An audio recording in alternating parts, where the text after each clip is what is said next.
One of the most common things I hear from new investors when I'm talking to them about a particular property that I'm considering or evaluating is that they might think the property is in a rough neighborhood or the property condition is maybe not the best.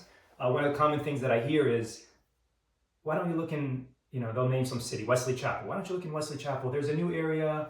Why don't you find a property that has a Starbucks or a Dunkin' Donuts or whatever? This is a common idea that a lot of people have. They think the better looking the property, the more profitable it's going to be or the more valuable it's going to be. And it might be the case that a 10,000 square foot property that's in a nice area and looks nice is in fact more valuable than a 10,000 square foot building that is in a rough area and is in rough condition.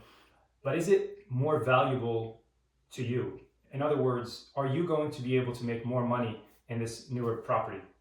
And the fact of the matter is, a lot of times you're not. See, there's this concept of like a building classification. So there's like a class A, class B, class C, and D. And it doesn't really matter what the specific definition is. You can look up the specific definition. That's not what I'm here for. But the general idea is that the class A is the best. It's the newest building in the nicest neighborhoods where the large corporations are renting.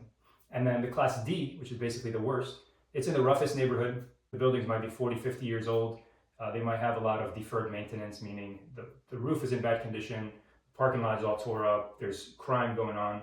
And then, B and C are somewhere in between. When you're looking to invest, you have to decide, are you looking for growth opportunity? Meaning, are you looking to be able to put $100,000 in today, and then let's say 3 years from now, 4 years from now, pull out 250 or 300,000? Or do you want to park your money somewhere, get a low return, maybe 4, 5, 6%, and have very little risk? If you're looking for the low risk side of things, you're definitely going to want to go ahead and invest in the class A properties. Those are the ones where you're going to get corporations coming in and renting. It's going to be set up as something called like a triple net, which means the tenant pays the property tax, insurance, the water charges, the landscape, the maintenance, the trash pickup, everything. Basically everything is handled by that triple net lease. But if you have a vacancy, you could expect to have that unit vacant for a while because there's not a lot of people that are renting those.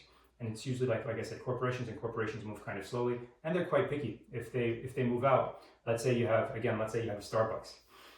If for some reason they move out, it's going to be very difficult to get someone else in there at that caliber. And if you have that class A building, you're probably going to be asking for a very high cost per square foot, maybe like a $40, $50, $60, $70 cost per square foot. Here's how to think about this. Class A, you're going to see the increase in value purely through appreciation of property value. As the property value in the area continues to rise, your property increases as well. Reason being, the rent, when you buy that property, the rents are already probably stabilized and high. The property is in good condition. You have good tenants. You have good leases. So there's not much you can do. If you buy a $5 million Class A building, there's not much you can do to make it valued at $10 million, for example, within a few years, right? It's already in great condition. Everything is already perfect. It's managed well. So it's low risk, but limited return.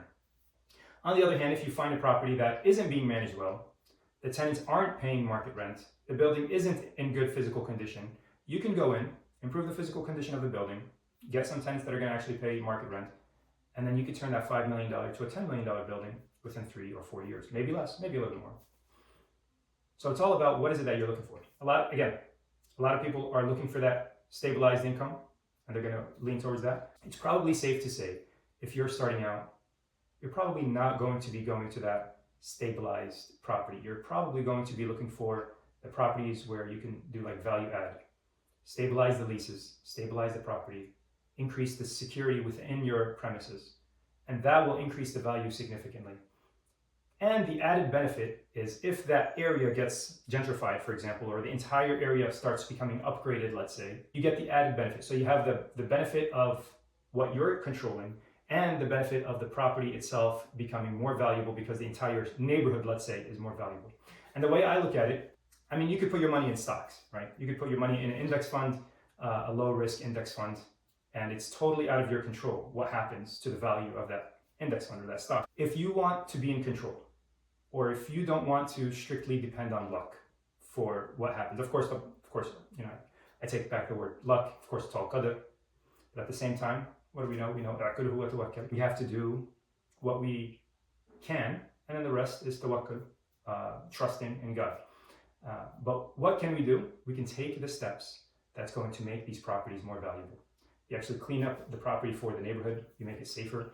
The property that we're looking at right now, unfortunately, drugs are being consumed and used on the premises by some of the, let's say, the homeless in the area. You know, they might find a good quiet staircase and then hide there and do drugs and stuff like that. So if you're improving the property, you know, you're eliminating that possibility.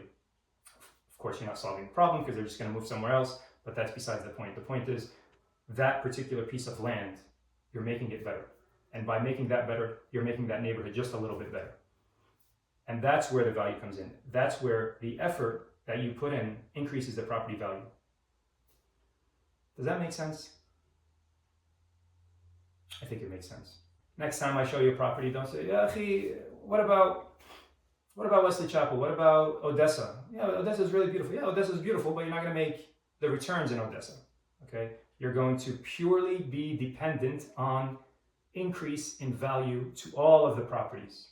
So you're going to pay a premium because you're already buying a stabilized property in a good neighborhood. You're going to be depending on all of the value coming up. Whereas you can find an individual building here or there in a rough area, put effort into it, increase the value of that building drastically. And if the value of the neighborhood goes up, you get the added benefit of the increased value to that particular building. And you know, that's where you can start seeing 20% returns, you know, over a 3-4 year period, 20% annual returns, 25% annual returns. That's where you see those types of things. If you're a realtor and you have some of these properties that you list or you work with, please do reach out. I'd love to consider it. We look at areas in Pasco, Hillsborough, Hernando, Citrus, Pinellas, Sumter. So we look at basically like a couple hour radius from the Tampa Bay area. Let me know what you think. If you agree or disagree, what are some of your experiences?